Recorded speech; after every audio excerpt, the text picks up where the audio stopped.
de Contaduría Pública, quinto semestre de la Universidad Cooperativa de Colombia, sede Neiva, y venimos a exponerles sobre las escuelas del pensamiento contable. La historia cuenta que los italianos fueron los pioneros en la elaboración de estas teorías, basadas en la relación entre contabilidad y administración empresarial.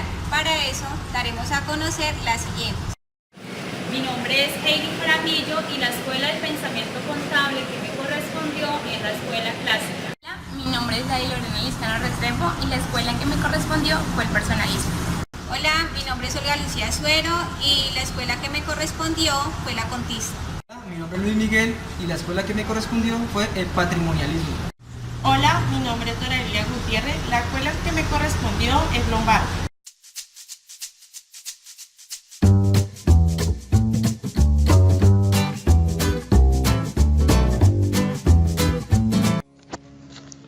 Escuela clásica. Sus inicios se dan a finales del siglo XVII, con una serie de cambios que modificaron las relaciones económicas predominantes en el mundo capitalista y además las doctrinas económicas. ¿Qué produjeron dichos cambios? Primero, el desarrollo de la revolución industrial, la cual modificó la forma de producción con la invención y desarrollo de la máquina. Segundo, la independencia de los Estados Unidos, que modificó las relaciones del colonialismo. Tercero, la Revolución Francesa, que cambió las estructuras feudales que todavía existían en Francia. Estos acontecimientos hicieron que el capitalismo comercial evolucionara, hasta llegar a convertirse en capitalismo industrial. Gracias a estos cambios, una serie de economistas desarrollaron una doctrina basada en el análisis económico. A esta doctrina se le llama sistema clásico y sus representantes economistas clásicos. Principales características. Estudio de los principios del funcionamiento del sistema capitalista de su tiempo. Buscaban dar una idea general del comportamiento general de la economía. Investigaban económica y ordenada y sistemáticamente, es decir, científica y encaminada a descubrir leyes económicas. Seguían desarrollando la teoría del valor, William Pepti. Sus principales representantes fueron Adam Smith. Este dijo que la ley natural es superior a la ley humana. Por eso decía que la economía estaba regida por una mano invisible y que el Estado no debía intervenir en ella. Teorías que aportó Adam Smith son teoría del valor del trabajo, teoría de la distribución. Otro de sus representantes, David Ricardo. Este pensaba que la economía política debía regir según la distribución de la riqueza entre las clases que la conformaban. El valor está determinado no solo por el trabajo presente, sino también por el trabajo pasado. Y por último, Roberto Malthus, quien tiene la teoría de la población. Pensaba que la población crecía más rápido que los medios de subsistencia.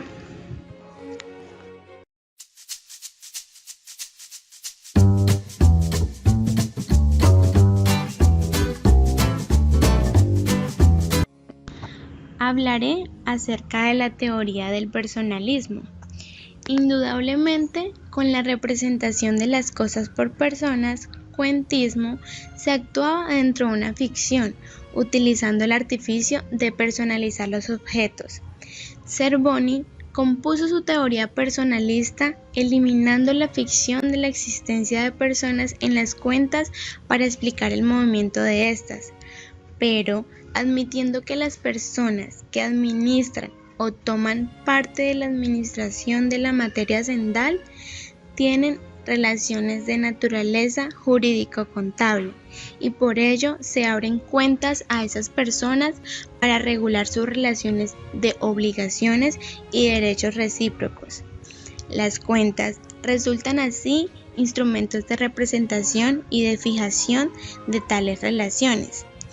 Esta teoría carboniana, que también ha sido llamada teoría jurídica de las cuentas, tuvo el mérito de extender el campo de los estudios contables, llevándolos hasta el de la administración y además el de presentar el patrimonio de la hacienda, no aisladamente, sino a través de las personas que intervienen en dicha administración.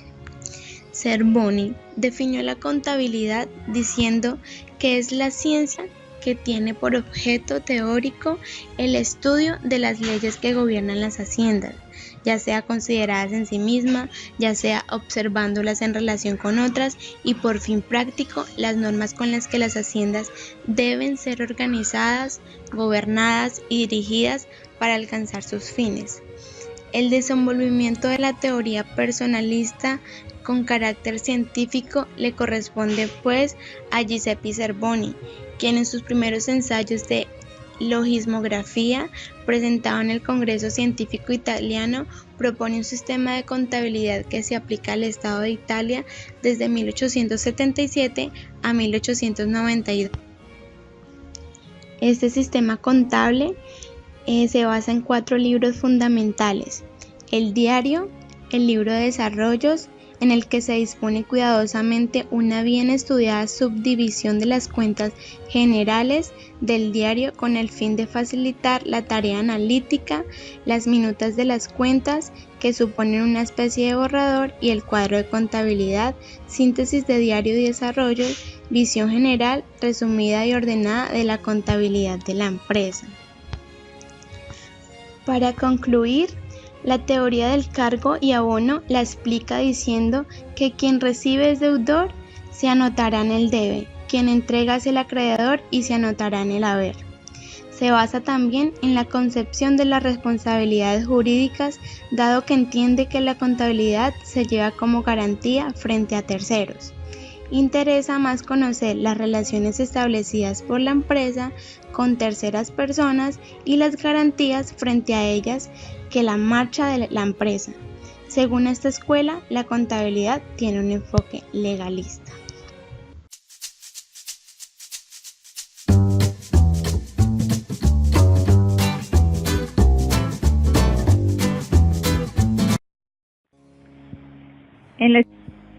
En la escuela contista tiene su inicio con el francés Edmond de Granges en 1795 a 1804. Él es el creador del sistema del diario mayor y de la propuesta cinque contista. Esta propuesta realmente se utiliza con las 5 cuentas impersonales, resumiendo en un solo registro el diario y el mayor. Para Montesinos, el contismo constituye la primera escuela contable en la historia, tras la de Pacioli, la más influyente en la doctrina española. Así que esta escuela contista explica y justifica las reglas que rigen los movimientos de las cuentas y también en la partida doble expone con el principio de partiendo básicamente de la cuenta que recibe debe ir en el debe y la cuenta que entrega debe ir en el crédito. También nos cuenta la escuela contista que su precursor es el francés René de la Porte, autor en 1685 del Traité de la ciencia de negociar et tenir de libre. Asimismo, incorpora el principio de la personalidad moral de la empresa. Esta distingue a su propietario y expresa un conjunto de reglas. En el diario mayor de Granges dispuso 8 columnas. Estas columnas se dividen así. La primera para los totales y las 5 cuentas se van a mencionar así: mercaderías generales, caja, efectos a cobrar, que son las cuentas a cobrar, y efectos a pagar, que son las cuentas a pagar, las pérdidas y las ganancias. Otra columna son las diversas y la última para el total de cada cuenta en la utilidad. Es así que la escuela contista tiene su historia en la contabilidad.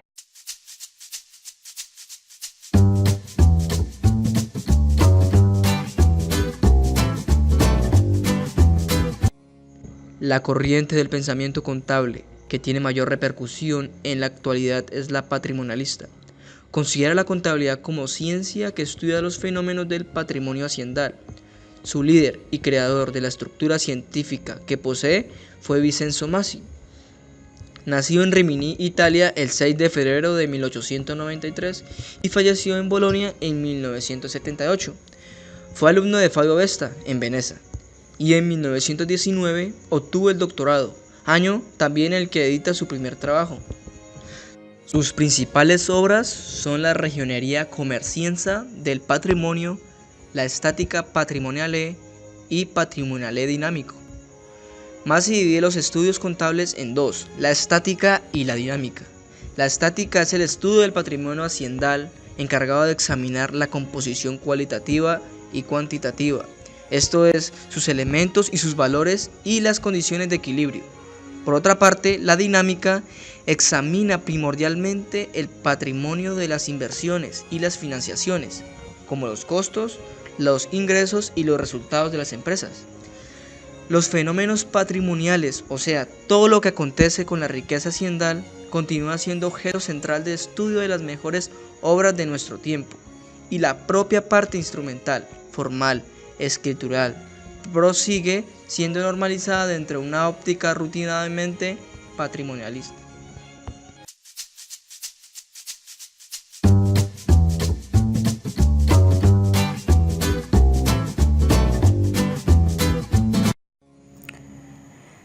La escuela lombarda de Francesco de Villa es considerado el padre de la moderna contabilidad italiana. Es la relación entre la contabilidad y la administración empresarial, para poder llevar un control de la empresa mostrando el resultado de sus operaciones. Se atribuye a la escuela lombarda la primera en haber plasmado rigurosamente esta separación de la contabilidad como un técnico y la contabilidad como una ciencia. Haber separado la tenedoría de los libros de la verdadera ciencia contable, considerando en esta como un conjunto de principios económicos y administrativos, como desarrollo y aplicaciones del arte de llevar las cuentas en los libros. La escuela lombarda tiene importantes aportes de precursores como Antonio Gosne, el cual considera el comienzo del periodo científico-administrativo de la contabilidad. Especialmente se debe a esta escuela la separación de los principios económico-administrativos que rigen el arte de llevar cuentas. Uno de estos objetivos de Villa era llevar el control de la empresa, mostrando los resultados de sus operaciones. Esto se llevó a cabo porque muchas de las personas no tenían la capacidad de llevar tanta información. Se llevó a cabo los libros.